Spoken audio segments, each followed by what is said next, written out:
So from what you're saying, I understand that his choice of ministers, especially in the financial and economic field, shows that he wants and knows how to improve the situation with economy. But still, Erdogan sometimes can be quite radical, especially with the situation with Sweden entering the NATO. And it's more his individual offenses towards the Swedish people. That's why it's interesting how he will change his attitude towards Sweden. I will add some more information. The Swedish government has fulfilled all its obligations to Turkey necessary for its entry into the North Atlantic Alliance. This was stated by NATO Secretary General Jens Stoltenberg during his visit to Turkey following a meeting with President Recep Tayyip Erdogan. Let's listen to him. We also discussed Sweden's bid for NATO membership. Turkey has legitimate security concerns. No other ally has faced more terrorist attacks. Sweden has taken significant concrete steps to meet Turkey's concerns. This includes amending the Swedish constitution, ending its arms embargo, and stepping up counter-terrorism cooperation, including against the PKK. Important new terrorism legislation has come into force just a few days ago. So Sweden has fulfilled its obligations. I should add that Stoltenberg added some more, that he understood Turkey's concerns about anti-NATO and anti-Turkish actions in Sweden, such as the Quran burning, but noted that freedom of assembly and speech were key Western values. And in this context, I want to ask you if this domestic policy and all these significant differences in culture and historical context of this country, inside and outside the country, will become a new challenge for the alliance, for NATO. How do you think? Or it really will strengthen somehow the NATO in this region as well? I think that the issue of Sweden is more about, it's not about a radicalism or anti-Western sentiment, of Erdogan personally. I don't think he's anti-West, actually, personally, I don't think so. I think it's about pure pragmatism.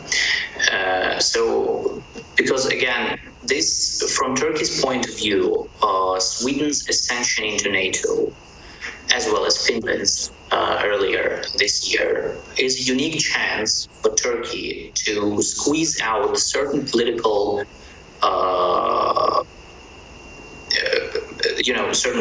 benefits for themselves from NATO countries, because in normal circumstances they couldn't demand what they demanded last year, because this wasn't, other countries would just not agree to do that. But when Sweden decided to join NATO, of course, Turkey decided to exploit this opportunity, and so this is a pure, realistic political approach to international relations, which has always been a feature of Erdogan's foreign policy. He has always, he's a realist, a very, straightforward one. So it has nothing, in my opinion, it has nothing to do with anti-Western approach, or some kind of sentiments that Erdogan may or may not have towards the West, towards the US or the Europeans. It's more about how they can use this or that situation to their maximum benefit, squeezing out political concessions from their partners or foes. So it doesn't matter. So that's what this is about. This is why, as I said earlier, I believe that Turkey and the West will come to an agreement over Sweden in the near months, maybe even before the July NATO summit in Vilnius. Because actually, I agree that the majority of demands that Turkey put forward last year, they were actually fulfilled by both Sweden and Finland. And I think this is just about the price which could be appropriate for Erdogan. And now he's more flexible because after the elections ended, he's not under pressure, from his his constituents, who could, for example, see him weak if he accepted Sweden to NATO without certain concessions and et cetera, et cetera, et cetera. So I think they will come to an agreement over Sweden. This is not a problem. This is just a matter of time, and the price for Erdogan, which I think will come which I think we will hear about in the near weeks, maybe months.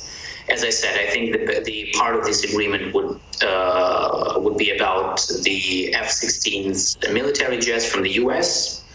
and certain sanctions against Kurdish organizations that Turkey thinks designated as terrorist organizations, and maybe some kind of winding down of cooperation with Kurds in European countries and in Syria, which also Turkey demanded last year. I'm not sure that Sweden will be able to fulfill this demand about about extradition of certain of their citizens or Kurds who were granted asylum in Sweden, but Turkey thinks that they committed certain crimes. I think this is the most difficult part, and I don't believe that Sweden will fulfill this demand completely, because to do this they would need to basically violate their own national legislation, which Swedish government cannot do.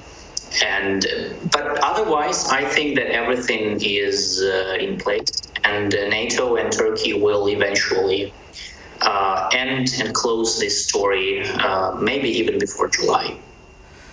Do you think his position towards Ukraine's joining NATO will be as crystal clear as you already told us about his position towards Swedish? Well, it depends. I don't see that, again, because his position towards Sweden wasn't, it wasn't without, it wasn't an invention, by Erdogan. So it had factual evidence. I mean, Turkey accused Sweden of financing and supporting politically and diplomatically Syrian Kurdish organizations that Turkey designated as terrorists, which is true. Because again, if we see, this is not something that Turkey, Erdogan didn't lie about that. This is really true that Sweden had and has close ties with these organizations. Now, I don't know about similar problems in Ukraine-Turkey relations. So we don't have these kind of issues with them. So I don't think that Ankara will have particular demands towards Ukraine when and if we are going to join NATO. I think that Ankara will, of course, vote together with the majority of other NATO members. So they will see how this issue is perceived, in other European capitals and in Washington, which is the most important. If, for example, the United States or other European countries will be against that, Turkey will not be the country which will, be advocated for Ukraine's accession into NATO the same way as, for example, Poland or Lithuania are doing.